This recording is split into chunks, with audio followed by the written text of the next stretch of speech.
pernafasan dan pencernaan hewan dan manusia dari kami, kelompok 2. Abdillah Praka, Agnia Fadla, Devani Rahmasari, Fadila Afifah, Rena Melinda, Yofi Widianto.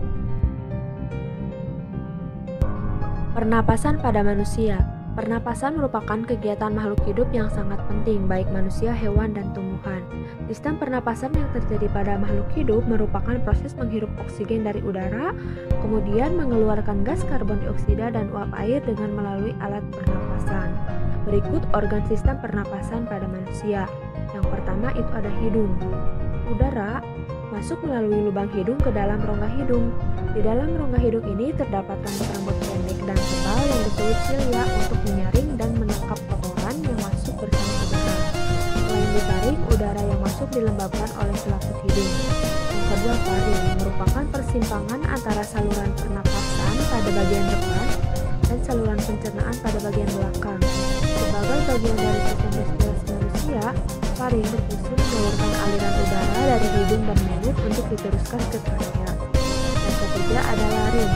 Letaknya tepat di bawah persimpangan saluran faring yang membelah menjadi trakea dan kerongkongan. Laring terdiri atas 9 susunan tulang rawan berbentuk kotak. Laring memiliki 2 pita suara yang membuka saat kita bernapas dan menutup untuk memproduksi suara. Di atas laring ada epiglotis. Selama bernapas, epiglotis ini akan terbuka untuk memungkinkan udara masuk ke laring menuju paru-paru. Namun, epiglotis akan menutup selama kita makan untuk mencegah makanan dan minuman secara tidak sengaja terhirup dan menyebabkan tersedak. Saat kita bernapas, udara akan mengalir melewati 2 pita suara yang berhimpitan sehingga menghasilkan getaran. Getaran inilah yang menghasilkan suara. Yang keempat, ada trakea atau batang tenggorokan. Adalah tabung berongga lebar yang menghubungkan laring ke bronkus paru-paru. Trakea memanjang dari laring hingga ke bawah tulang dada dan kemudian membelah menjadi 2 tabung kecil yang disebut bronkus. Setiap sisi paru-paru memiliki 1 bronkus. Pada trakea terdapat jaringan yang disebut silia yang akan bergerak dan mendorong keluar debu-debu dan bakteri yang masuk. Yang selanjutnya ada bronkus, merupakan percabangan dari trakea serta terdiri atas bronkus kiri dan bronkus kanan. Bronkus ini nanti bercabang. Cabang ini disebut dengan bronkiolus. Bronkiolus merupakan cabang dari bronkus yang berfungsi untuk menyalurkan udara dari bronkus ke alveoli. Alveoli atau alveolus merupakan kantung-kantung kecil dalam paru yang terletak di ujung bronkiolus. Dalam sistem pernapasan, alveoli berfungsi sebagai tempat pertukaran oksigen dan karbon dioksida. Selain itu, bronkiolus juga berfungsi untuk mengontrol jumlah udara yang masuk dan keluar saat proses bernapas berlangsung. Selanjutnya ada paru-paru. Paru-paru merupakan sepasang organ yang terletak di dalam tulang rusuk. Masing-masing paru-paru berada di kedua sisi dada. Peran utama paru-paru dalam sistem pernapasan adalah menampung udara beroksigen yang kita hirup dari hidung dan mengalirkan oksigen tersebut ke pembuluh darah untuk disebarkan ke seluruh tubuh. Dalam paru-paru ada selaput tipis pleura yang berfungsi sebagai pelumas yang memungkinkan paru-paru untuk mengembang dan membentuk pada saat bernapas. Yang terakhir itu adalah diafragma, merupakan dinding otot kuat yang memisahkan rongga dada dari perut. Saat melakukan pernapasan perut, diafragma akan bergerak ke bawah dan menciptakan rongga kosong untuk menarik udara. Ini juga bisa membantu memperluas udara. Cara kerja sistem pernapasan manusia. Di saat kita menarik napas, diafragma dan otot-otot di antara tulang rusuk kita akan untuk menciptakan ruang kosong di dalam rongga dada. Ini bertujuan agar paru-paru bisa menarik udara yang kita hirup. Setelah udara masuk bergerak sampai ke ujung trakea, udara akan melewati bronkus dan masuk ke kedua paru-paru. Setelah itu, udara mengalir ke bronkiolus yang terus mengecil sampai udara di ujung percabangan. Di ujung bronkiolus ada kantung kecil udara atau alveoli. Ketika udara mencapai alveoli, oksigen masuk melalui membran ke dalam pembuluh darah kecil yang disebut kapiler. Sebaliknya, karbon dioksida dari darah di kapiler keluar dan masuk ke dalam alveoli. Setelah oksigen dan karbon dioksida bertukar tempat di alveoli, rongga dada akan mengendurkan otot diafragma sehingga diafragma melonggar. Ini memungkinkan karbon dioksida bergerak naik untuk selanjutnya dikeluarkan lewat paru-paru lalu dihembuskan melalui hidung. Saya akan memaparkan materi tentang sistem pencernaan manusia. Sistem pencernaan adalah proses pemecahan makanan menjadi molekul yang lebih sederhana. Sistem pencernaan ini berfungsi untuk menyerap nutrisi yang berguna untuk menghasilkan energi dan mengeluarkan sisa-sisa makanan yang tidak diperlukan oleh tubuh. Kemudian ada organ-organ sistem pencernaan manusia. Yang pertama ada mulut. Mulut merupakan tahap awal pencernaan makanan, yaitu secara mekanik dan kimiawi. Pencernaan mekanik yaitu proses mengunyah makanan menggunakan gigi, sedangkan kimiawi yaitu pencernaan dengan bantuan enzim, petialin, dan air ludah. Lalu makanan akan ditelan dengan bantuan lidah. Yang kedua ada kerongkongan. Kerongkongan ini berperan dalam mengantarkan makanan yang sudah ditelan menuju lambung. Gerakan kerongkongan yang berkontraksi yang mendorong makanan ini disebut dengan gerak peristaltik. Pada ujung kerongkongan terdapat katup sphincter yang dapat membuka dan menutup sebagai jalan masuknya makanan ke lambung. Nah, organ ketiga yaitu lambung. Lambung akan mencerna makanan secara mekanik dan kimiawi. Pencernaan kimiawi ini dibantu oleh beberapa enzim, yaitu pepsinogen, pepsin, renin, dan juga HCl. Pencernaan mekanik pada lambung berupa gerak peristaltik yang memungkinkan makanan tercampur dengan enzim tersebut sehingga membentuk bubur yang disebut dengan kim. Yang keempat, usus halus. Usus halus terdiri dari 3 bagian, yaitu duodenum, jejunum, dan ileum. Duodenum berfungsi sebagai pencerna makanan secara kimiawi dengan bantuan getah empedu dan getah pankreas. Yang kedua, jejunum, yaitu sebagai tempat penyerapan zat-zat makanan, dan ileum berfungsi untuk menyelesaikan proses penyerapan nutrisi dan menyerap asam empedu untuk dapat diatur ulang. Nah, proses penyerapan oleh usus halus ini belum maksimal, kemudian akan dilanjutkan oleh usus besar. Nah, di usus besar ini terdapat 2 bagian utama, yaitu sekum yang berfungsi untuk menyimpan nutrisi yang tidak diserap oleh usus halus, dan kolon yang berfungsi sebagai tempat cairan dan garam diserap. Nah, di usus besar ini proses pencernaan bukan dilakukan oleh enzim, melainkan dilakukan oleh bakteri, yaitu bakteri E. coli. Fungsi utama dari usus besar adalah untuk penyerapan air kembali dan pembentukan feses oleh bantuan bakteri E. coli tersebut. Ya, lalu yang keenam ada rektum. Rektum ini terhubung langsung ke anus yang berfungsi untuk tempat penyimpanan feses sementara. Dan yang ketujuh ada anus. Anus merupakan bagian terakhir dari sistem pencernaan manusia yang berfungsi untuk proses defekasi feses agar dapat keluar dari tubuh. Terdapat kelenjar-kelenjar pencernaan yang berfungsi untuk membantu proses pencernaan agar tetap berlangsung.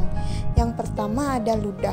Ludah ini berfungsi untuk membantu mencerna makanan di mulut. Yang kedua ada pankreas. Pankreas ini mengeluarkan getah pankreas yang akan disalurkan ke usus halus. Getah tersebut merupakan enzim antara lain tripsinogen, amilase, dan lipase. Yang ketiga ada hati. Hati ini mengeluarkan empedu yang penting untuk proses pencernaan makanan yang berlemak, yang bekerja sama dengan lipase mengubah lemak menjadi asam lemak dan gliserol. Yang keempat ada kantong empedu. Hati memproduksi empedu untuk membantu dalam pencernaan. Empedu ini disimpan di dalam kantong empedu dan diantarkan melalui saluran empedu ke usus halus. Nah, jadi secara singkatnya, proses pencernaan makanan itu dimulai dari mulut. Di mulut makanan dikunyah, lalu ditelan menuju kerongkongan sampai ke lambung. Di lambung ini terjadi pembusukan makanan oleh enzim-enzim. lalu masuk ke usus halus untuk dicerna kembali dan terjadi proses penyerapan sari-sari makanan. Setelah itu, masuk ke usus besar untuk penyerapan air kembali dan pembentukan feses. Setelah terbentuk feses akan disimpan sementara di rektum dan dikeluarkan melalui anus. Di sini saya akan menjelaskan tentang sistem pernapasan pada hewan. Sistem pernapasan atau sistem respirasi merupakan sistem biologis yang terdiri dari organ dan struktur-struktur lain yang digunakan sebagai tempat untuk bertukarnya gas pada tubuh. Semua makhluk hidup termasuk hewan pasti memiliki sistem pernapasan. Nah, sistem pernapasan pada hewan berbeda-beda sesuai dengan habitat tempat tinggalnya. Langsung saja yuk kita simak. Yang pertama ada sistem pernapasan pada serangga. Serangga termasuk salah satu hewan yang unik dan memiliki alat pernapasan berupa trakea. Adapun beberapa jenis hewan yang termasuk serangga seperti belalang, rayap, nyamuk, kupu-kupu, dan lalat. Trakea ini merupakan sistem pernapasan yang sederhana. Sistem ini bisa menyalurkan oksigen secara langsung ke tubuh serangga. Prosesnya, udara akan masuk melalui lubang-lubang yang sangat kecil yang berada di sisi samping serangga yang disebut spiracle. Spiracle memiliki fungsi yang sama seperti hidung, yaitu sebagai tempat keluar masuknya udara. Udara dari stigma dialirkan oleh pembuluh-pembuluh yang tersambung ke trakea, yang kemudian disebarkan ke seluruh tubuh serangga. Yang kedua, sistem pernapasan pada ikan. Ikan bernapas dengan menggunakan insang. Insang pada ikan berfungsi menyaring oksigen yang ada di air. Insang berbentuk beberapa lembaran tipis yang terdapat di sisi kanan dan kiri kepala ikan. Saat ikan menarik napas, ikan akan membuka mulut dan menutup insang. Oksigen kemudian masuk lewat mulut menuju insang yang kemudian diserap oleh pembuluh darah pada insang. Saat katup insang terbuka, ikan akan mengeluarkan karbon dioksida dan air. Nah, jadi proses pernapasan ikan itu terdiri dari dua tahapan. Yang pertama itu ada tahap inspirasi. Tahap ini ialah tahap ketika mulut ikan membuka dan tutup insang menutup sehingga air masuk ke dalam rongga mulut. Kemudian ada ekspirasi, yakni mulut menutup dan tutup insang terbuka sehingga air mengalir keluar dan terjadi pertukaran gas. Selanjutnya yang ketiga, sistem pernapasan pada burung. Burung bernapas menggunakan paru-paru dan kantong udara. Pada saat tidak terbang, burung hanya bernapas menggunakan paru-paru. Saat tidak terbang, burung juga menghirup udara sebanyak-banyaknya untuk disimpan di kantong udara. Saat terbang, burung tidak menghirup udara melainkan menggunakan udara yang ada di kantong udara. Jadi, saat terbang, kantong udara akan mengalirkan udara ke paru-paru. Selanjutnya yang keempat, sistem pernapasan pada amfibi. Hewan amfibi merupakan hewan yang dapat hidup di darat dan di air. Salah satu contoh hewan amfibi adalah katak. Katak ini merupakan salah satu jenis hewan amfibi atau hewan yang menggunakan dua alat pernapasan. Ketika katak masih dalam bentuk larva, alat pernapasan yang digunakan yaitu insang luar. Sedangkan ketika sudah menjadi berudu, alat pernapasan yang digunakan adalah insang. Nah, ketika sudah tumbuh dewasa, katak bisa bernapas menggunakan paru-paru dan kulit yang mengalami proses mekanisme pernapasan seperti fase inspirasi dan ekspirasi.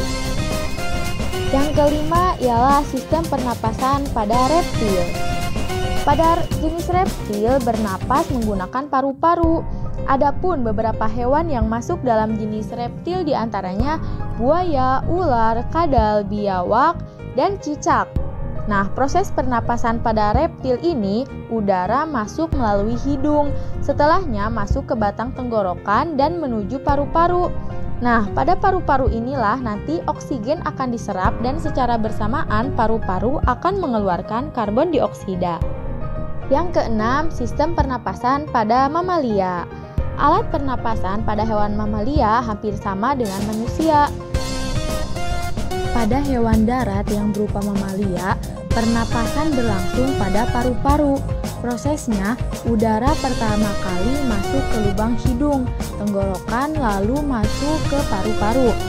Meski begitu, tidak semua hewan yang bernapas dengan paru-paru hidup di darat.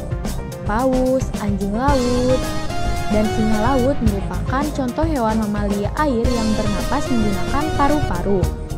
Hewan laut yang bernapas dengan paru-paru sesekali akan memunculkan kepala ke permukaan untuk mendapatkan oksigen. Selanjutnya yang ketujuh, sistem pernapasan pada cacing tanah. Alat pernapasan pada hewan cacing tanah ini menggunakan permukaan tubuhnya untuk bernapas, karena kulit cacing tanah sangatlah tipis. Bahkan, pada permukaan kulit cacing tanah ini terdapat pembuluh darah dalam jumlah yang banyak. Ketika kita melihat cacing tanah, biasanya terlihat basah dan lembab. Nah, hal ini dikarenakan kulit cacing tanah menghasilkan lendir. Dengan kondisi tersebut, cacing tanah akan lebih mudah menyerap oksigen dan mengeluarkan karbon dioksida. Terima kasih, semoga bermanfaat. Halo teman-teman, pada slide ini kita akan membahas mengenai sistem pencernaan pada hewan. Nah, perlu diketahui bahwa struktur alat pencernaan pada berbagai jenis hewan itu berbeda-beda, tergantung pada tinggi rendahnya tingkat organisasi sel hewan tersebut, serta jenis makanan yang dimakannya. Yang pertama, saya akan membahas mengenai hewan invertebrata. Sistem pencernaan pada hewan invertebrata umumnya dilakukan secara intrasel, seperti pada protozoa, porifera, dan juga coleterata.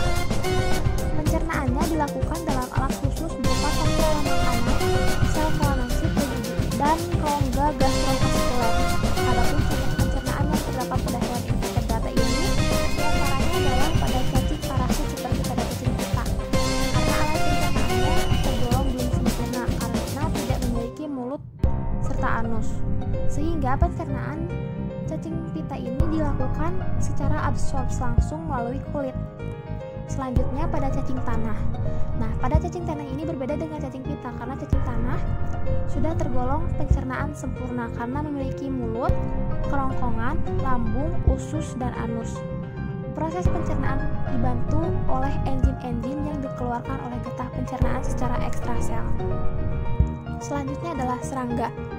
Sama halnya dengan cacing tanah, serangga tergolong pada pencernaan sempurna karena serangga juga memiliki mulut, kerongkongan, lambung, usus, dan juga anus.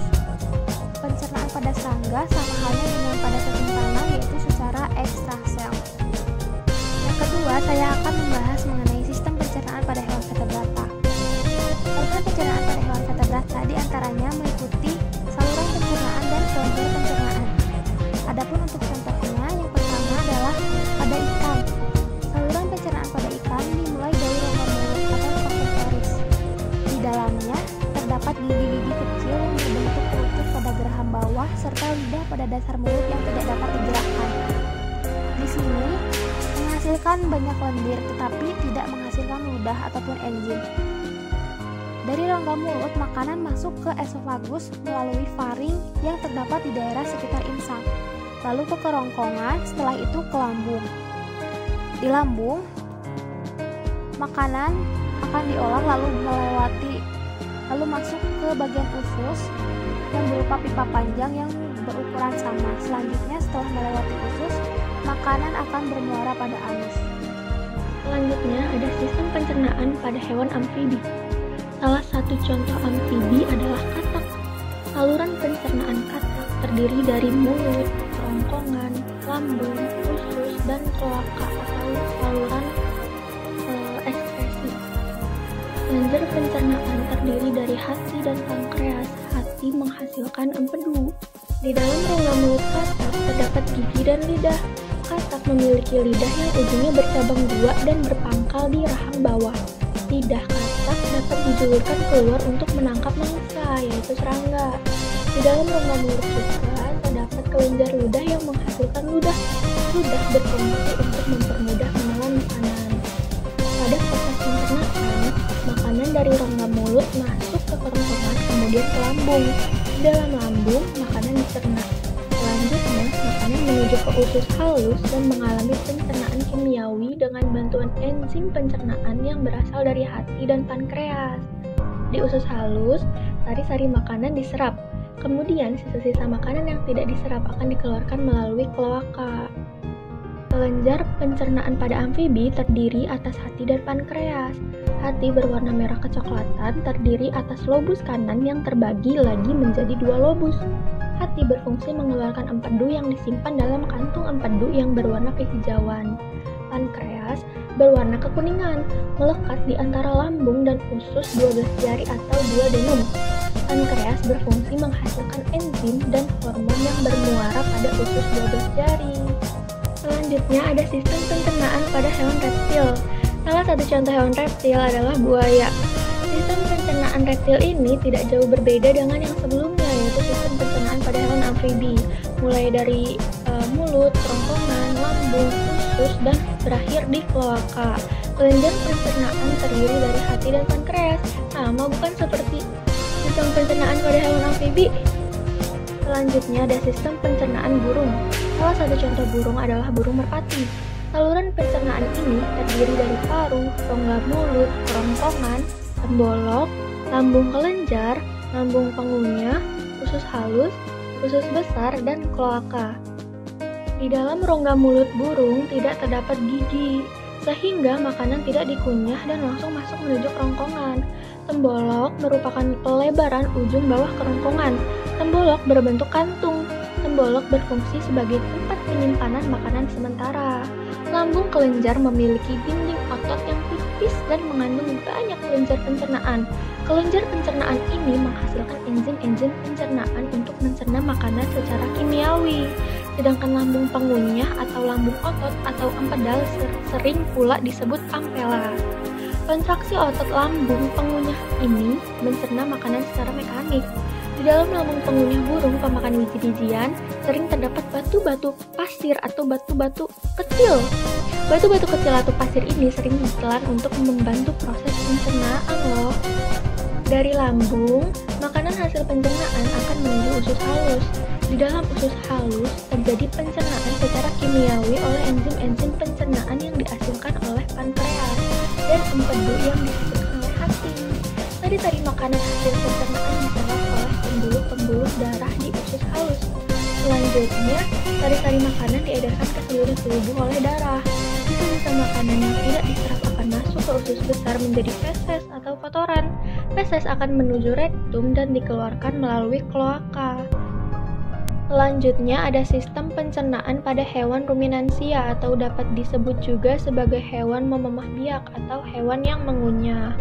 Makanan hewan ini banyak mengandung selulosa yang sulit dicerna oleh hewan pada umumnya, sehingga sistem pencernaannya pun berbeda dengan sistem pencernaan hewan lain.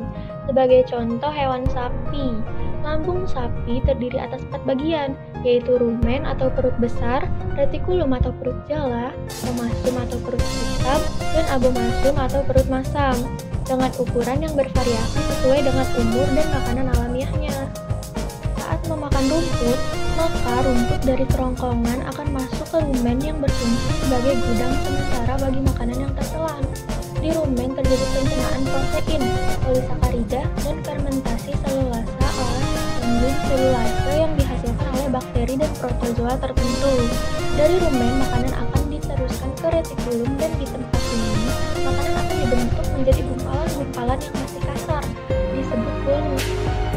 Saat para ruminansia ini sudah santai di kandangnya, bolus akan dimuntahkan kembali ke mulut untuk dimamah atau dikunyah kedua kalinya. Dari mulut, makanan akan ditelan kembali untuk diteruskan ke omasum. Pada omasum, terdapat kelenjar yang memproduksi enzim yang akan bercampur dengan bolus. Akhirnya, bolus akan diteruskan ke abomasum, yaitu perut yang sebenarnya. Dan di tempat ini masih terjadi proses pencernaan bolus secara kimiawi oleh enzim selulase yang akan menghancurkan selulosa. Mikroba penghasil selulase tidak tahan hidup di abomasum karena pH-nya yang sangat rendah atau asam. Akibatnya bakteri ini akan mati. Namun para mikroba ini malah dapat dicerna sebagai sumber protein bagi hewan ruminansia. Dengan demikian, ruminansia tidak memerlukan asam amino esensial seperti pada manusia. Namun, Pada hewan seperti kuda, kelinci, dan marmut tidak mempunyai struktur lambung seperti pada sapi untuk fermentasi selulosa. Proses fermentasi dilakukan oleh bakteri pada sekum atau usus buntu yang banyak mengandung bakteri. Proses fermentasi pada sekum tidak seefektif fermentasi yang terjadi di lambung sapi. Akibatnya, kotoran kuda, kelinci, dan marmut lebih kasar karena proses pencernaan selulosanya hanya terjadi satu kali, yakni pada sekum. Sedangkan pada sapi, proses pencernaannya terjadi dua kali, yakni pada lambung dan sekum yang kedua-duanya dilakukan oleh para mikroba tadi. Sedangkan pada kelinci dan marmut, kotoran yang telah keluar dari tubuh seringkali dimakan kembali, karena kotoran yang belum tercerna tadi masih mengandung banyak zat makanan yang masih bisa dicerna lagi oleh kelinci dan marmut.